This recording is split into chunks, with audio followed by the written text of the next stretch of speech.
Thank you very much all for coming. It's a select gathering, but Alison knew you all and loved you all, and thank you for coming. Let's not take very long because it's not the most wonderful day, though. Alison, thank you. You've stopped the rain, which is very nice. I'm looking round and almost everybody here has known Alison longer than I have. So I'm the fraud. I'm the person who's telling you about Alison when you know more about her than I do. But I'll just go through her life story very briefly. She was born in America because her parents were over there in the war doing war work for Britain with the Americans. She came back aged 3 or 4 to this country, so she retained no trace of an American accent, and she grew up with her parents in Surrey. She then wanted to do music. She wanted to do piano at the Royal Academy, but her father said, that's not a proper job, you can't do it. So she went to university instead and read philosophy and got her degree, and then she became a journalist, and she was a journalist on the education desk of both the Times Educational Supplement and later the London Evening Standard. So she was quite high up in the journalistic world, but of course Alison was quite high up in every world she joined. Then she quit journalism to set up a free school in London. I don't know what free school means today. It probably has a different meaning, but this was an old house that she and her then partner Pete got hold of and set up a school for the local kids who were in one of the most deprived areas of London. And at the same time as that happened, her father bought Sign, and they started coming here, and they brought the kids from the free school down here to have weekends, and I think that probably changed some of those children's lives. Then by this time she was in her early 30s. She could stand it no longer. She was going to go to music college. So she auditioned. She got in as a pianist, but quickly changed to a singer, because as we know, and as you will hear soon, she had the most wonderful singing voice, and she was an absolutely brilliant musician. She was also a writer. She was a poet and a novelist, and she more and more turned to that aspect of her life as she grew older. Towards the end of last century, she moved to Sign permanently. Before that, she'd been using it as a holiday cottage. Now, I must mention her husbands. You see, there was Clive in the... Sorry, what? There were so many. Yes. I'm number 4, by the way. There was Clive in the 60s. There was Pete in the 70s, though she never married him. There was Donald, Lucy's father, in the 80s and 90s, and there was me in the noughties and teens. So that's what happened. What have I missed? I don't think I've missed very much, except that I met her in 2001 on 9/11. I actually met her on 9/11.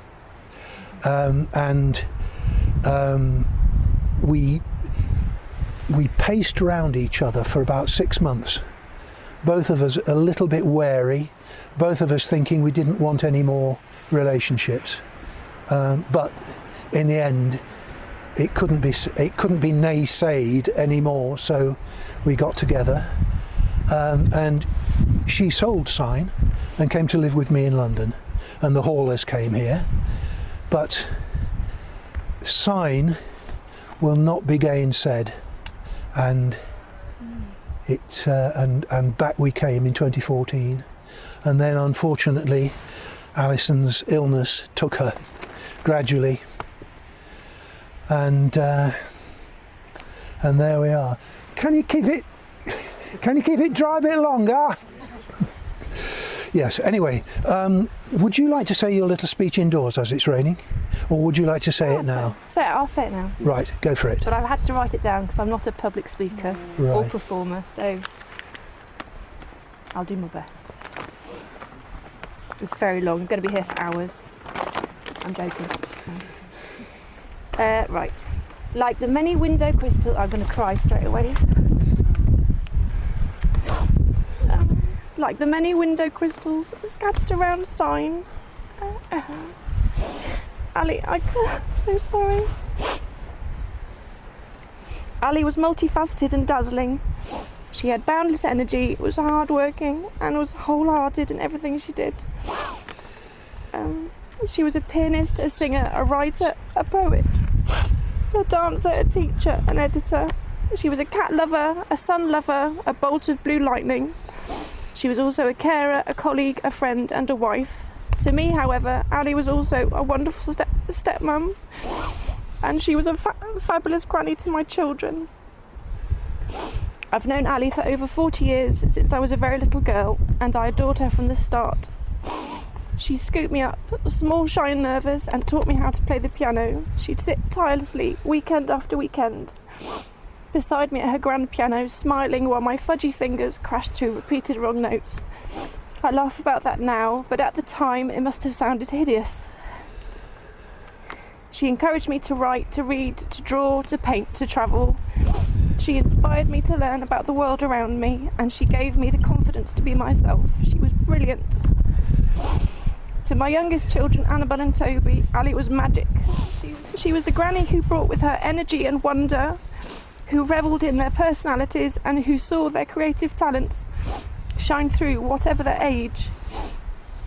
She looked after Annabelle at only 8 months old while I recovered from a major back operation.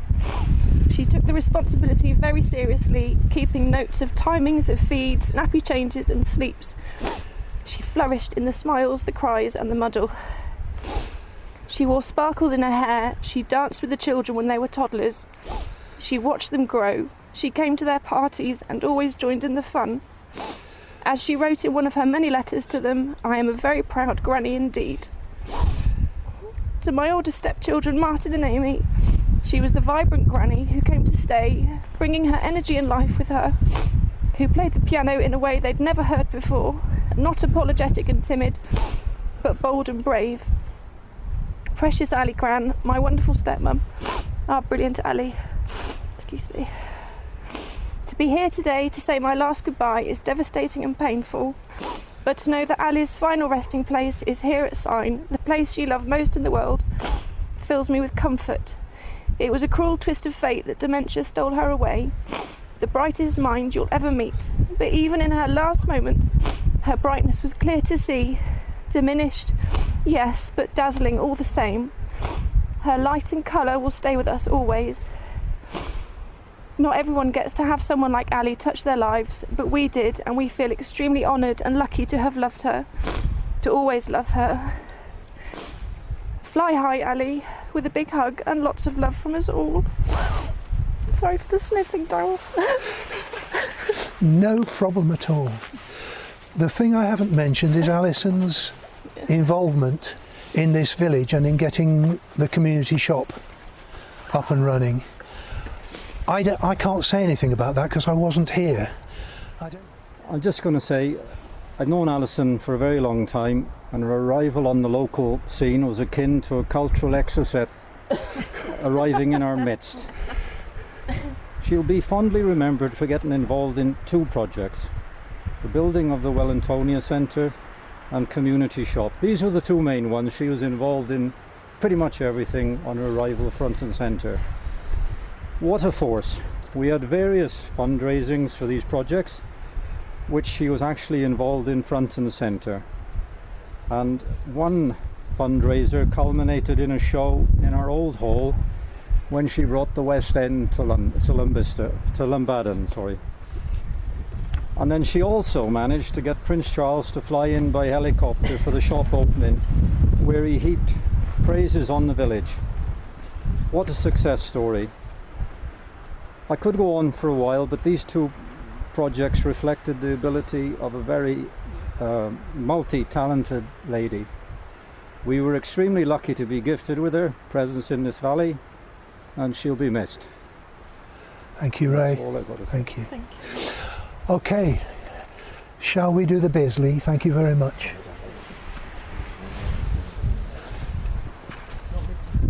So we sailed off, floated away under the wing of the Grand.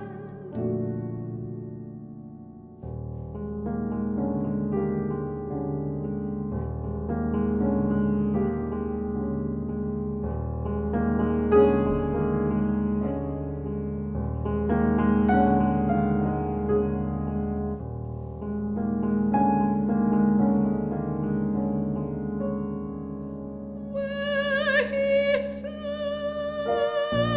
playing and singing his love songs to me. In the warm night, warm and grander than any gondola.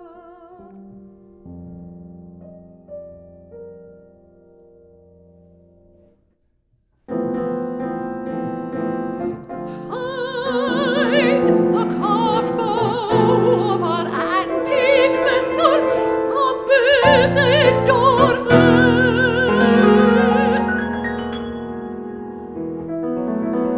that stole us away out through the open windows.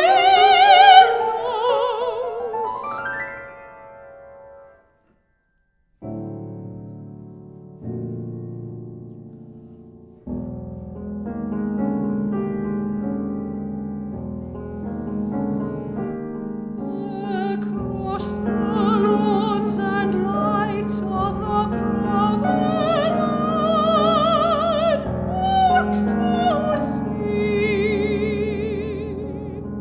sky darkening to violet and orange beyond, as he sang on.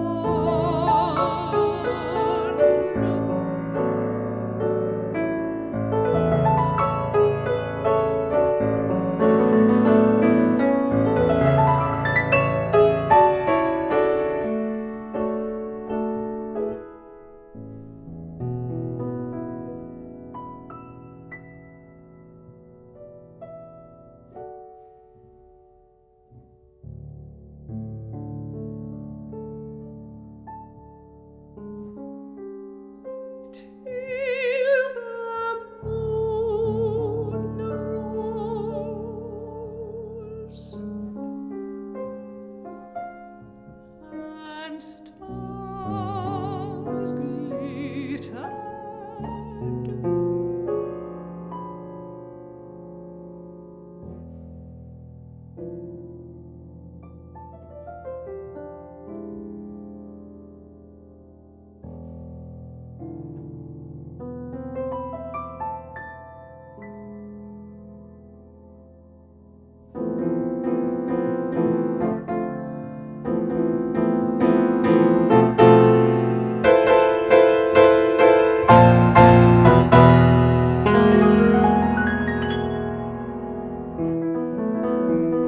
And the invisible horizon was overrun.